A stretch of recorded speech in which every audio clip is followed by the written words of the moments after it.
Hey, welcome to another episode of Escape the J Curve. I am Rohan. I hope each and every one of you are doing well. You guys are safe, you guys are in great health. And speaking of health, I was back at my gym after 5 freaking long months. Yeah, my body is still aching. I got a good workout done, 15-20 minutes. It was intense. I got it done and it was fun. I remember the personal gym, the gym that I go to. It's in the apartment where I stay. I was just asking them every month since May when the gym's going to reopen. And they said, in May, they said, okay, sir, it's going to open in end of June. Then I went there in June and they said, no, sir, it's going to open in July. And then I went there in July and they said, no, sir, it's going to open in August. And finally, it did open up. And, crazy situations. You have to wear a mask, you have to wear gloves, you have to, carry towels and so many other regulations, and nobody is there at the gym. Usually today is Saturday, and usually when I go to the gym, or when I used to go to the gym on a Saturday, around 5 o'clock, it used to be around 50% full, but today there were only 2 other people in the gym with me. So it's amazing. One good thing about COVID is not a lot of people are going to be going out or working out and things like that, and I have the gym all to myself, and maybe I can get some additional attention from the trainers that are there in the gym. And there's one thing that I noticed when I was coming out of the gym. There used to be a vending machine right outside the gym which had protein shakes and eggs and bread and fruits and vegetables and juices, and sports drinks and things like that. So it was placed amazingly well. So you do your workout, you're dehydrated, and you go out and you grab your sports drink, or you go out and grab your protein bar, or you go out and get your eggs sorted. But I just noticed when I was coming out of the gym today, the vending machine is gone. It's no longer there. And that got me thinking that vending machine was there for months before the lockdown began, and now it's gone. So obviously people are not going to the gym, and the vending machine, the cost of maintaining the machine is more than what they're making out of it. So they decided to unplug it. And that got me thinking, a lot of industries are gone, man. A lot of industries are gone. They will probably never recover to the pre-COVID-19 levels. For example, travel, tourism, airlines, maybe even brick and mortar sales. It's just gone. It's not going to be the same again with the COVID-19 scenario. And I was thinking, if the economy is in so much upheaval and things are going to change, and how do people make money in the future? And it has to completely change. The way people look at making money going forward is going to completely flip on its head, and people have to figure out new opportunities, new avenues of making money. I don't see internet going away, I don't see digital sales going away, but I'm really concerned about travel and tourism and brick and mortar sales and hotel and tourism industries and things like that. It's going to be really bad, really bad. Anyway, another update. So I have been fasting for the last 2 to 3 days. This is my 3rd day, I think, of fasting. And I think I mentioned this in a couple of episodes ago, that I have decided to hire a personal trainer from the 1st of September. And he's going to help me. So I have some problems with my herniated discs and C3 and C4 herniation in the cervical spine, and he's going to help me go through that, do some rehabilitation and things like that, and also want to get moving again, because I've been just sitting on my ass working for the last 5 months. And what I've found is, when I am doing a fast, I notice the best results. So when I cut out all kinds of food, I'm not eating anything for a period of 3, 5, 7 days or whatever it is. So I've been fasting for quite a bit now, like years. So I'm used to it. So I can pull off a 7-day fast without much of a problem. And so only water, salt, lemon, that's all you can have. Water with salt and squeezed lemon juice, that's all you can have for 7 days. That's the diet I'm on. This is the 3rd day. I'm planning to do it for 3-4 more days. And the reason I'm doing it is, I see a incredible change in myself, and really, really fast, when I do a fast just before starting a new workout regime or starting a new diet regime. The how fast I lose weight, how focused I am, my energy levels, my inflammations, if I have any joint pains and muscle pains, and everything is just gone. If I have any trouble focusing, brain fog, all those things just gone instantly over a 7-day fast.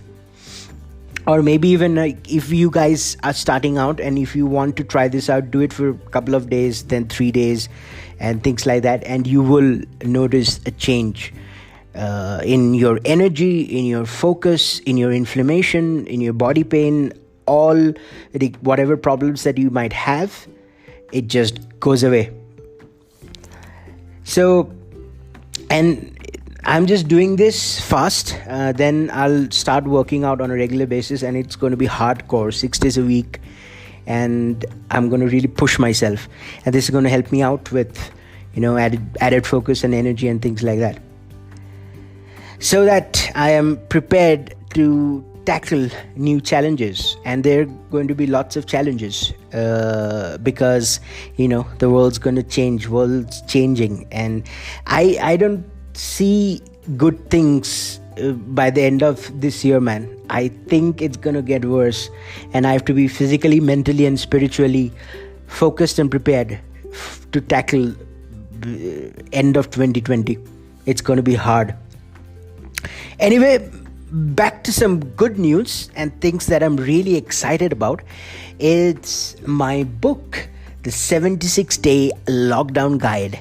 And I was talking about it yesterday that I'm going to release the book on Kindle today, and I uploaded it on the Kindle Publishing Platform, and I've found out that it takes about anywhere between 24 to 72 hours for Kindle to review the book so that they can publish it. So they might reject my book. That's one probability.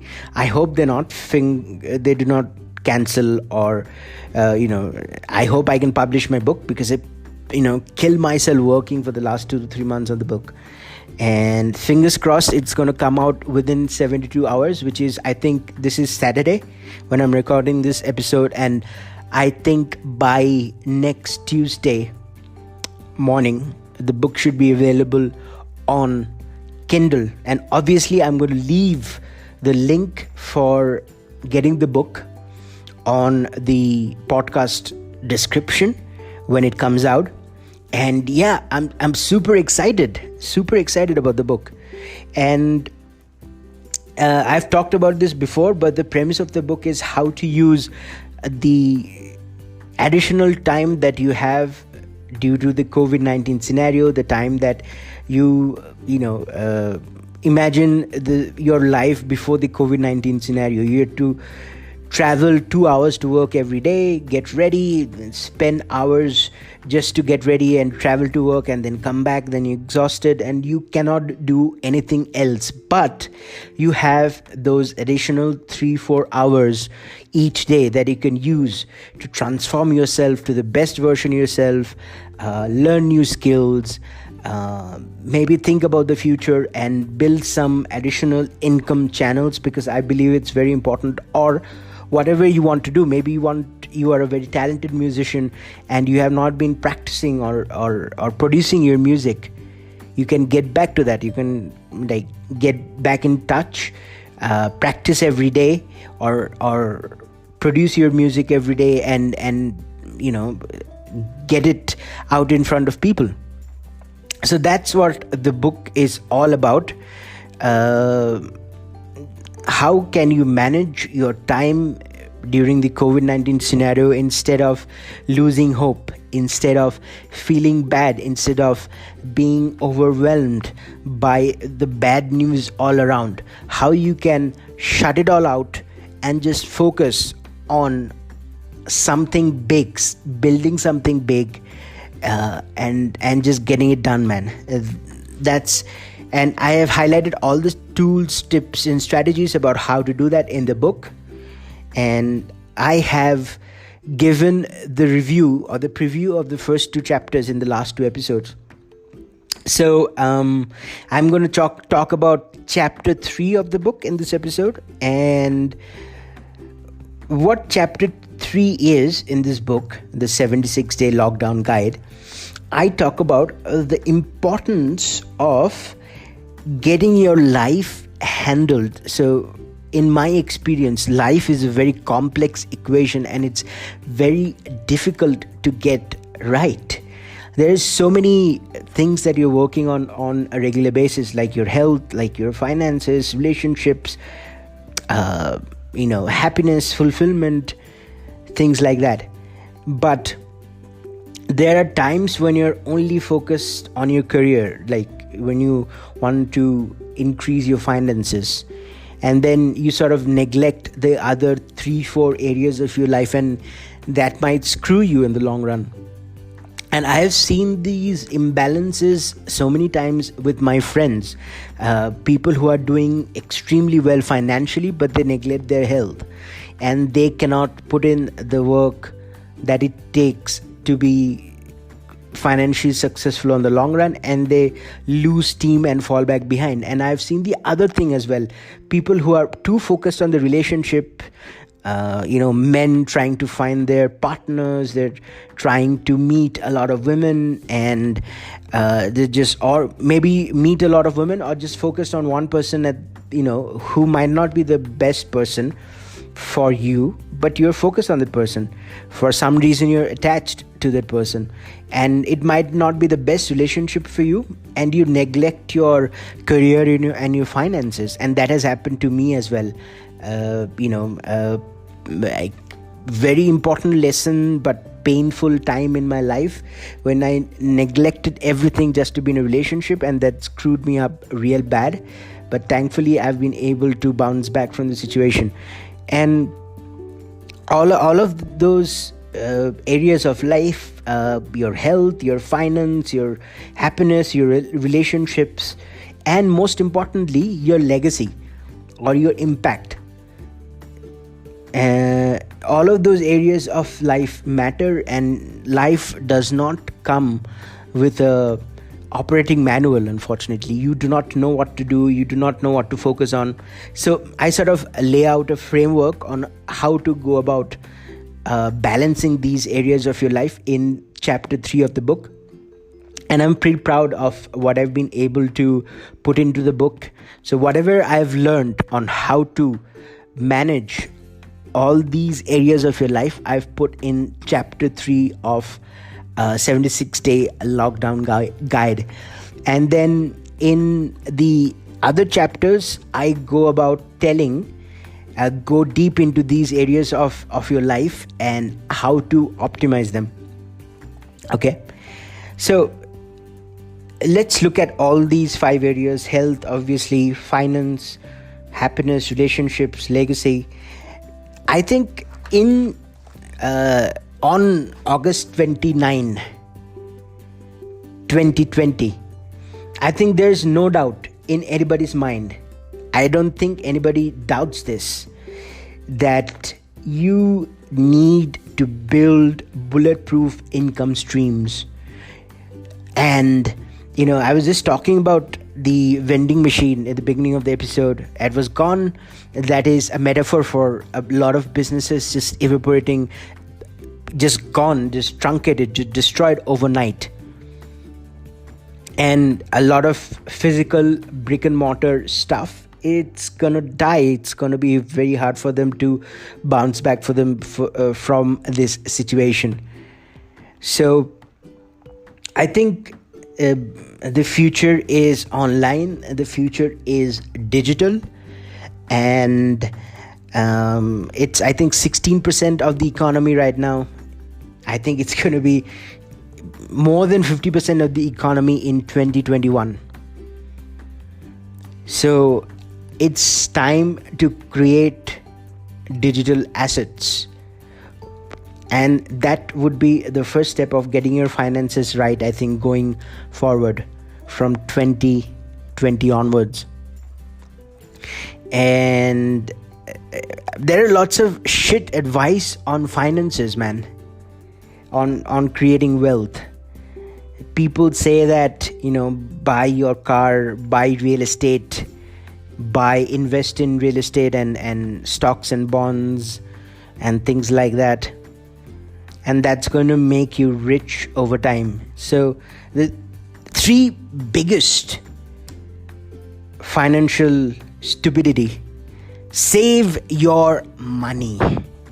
Number one, invest in real estate. Number three, invest in mutual funds. And I think it's obviously very clear in the modern economy that none of these works.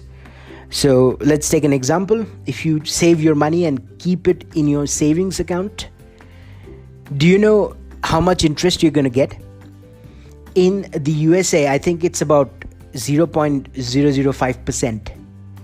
That's how much interest you're going to get on your savings. Invest in real estate. Real estate, again, it's a dead weight. You put in a lot of money, you're blocked in, you cannot move for years. It's very difficult to liquidate. I don't think it's a good investment. And number three, bonds, not bonds, but say stocks and mutual funds. I see a huge implosion coming, man. A lot of brick and mortar businesses are going to implode this year, and it's going to take a lot of investors' money with them. A lot of companies, retail companies, brick and mortar companies, travel, tourism, hotel, airline, a lot of stocks are going to tank this year and lose a lot of investor money. But a good way to invest is obviously to invest in yourselves, to learn new skills, to learn new digital skills, to create digital assets, and move your investment digital. That's what I feel, and that's what I lay out in chapter 3 in summary, and also in a later chapter in much more details, what I think would be the economy going forward and how to build bulletproof income streams going forward. So thank you so much for listening into this episode. I am going to join you tomorrow for the preview of chapter 4 of my book. And have a great evening, and catch up with you tomorrow. Thank you so much.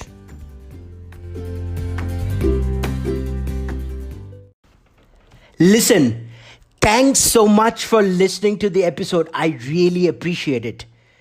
Now, if you think you have got any value out of this episode, please make sure to engage with the content.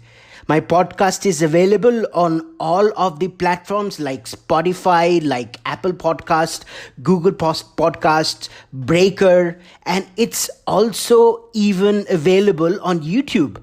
So if you got some value out of this content, Please like, please subscribe, please leave a comment, or please download and share it with someone who would get value out of this. That's all I ask. Thank you so much.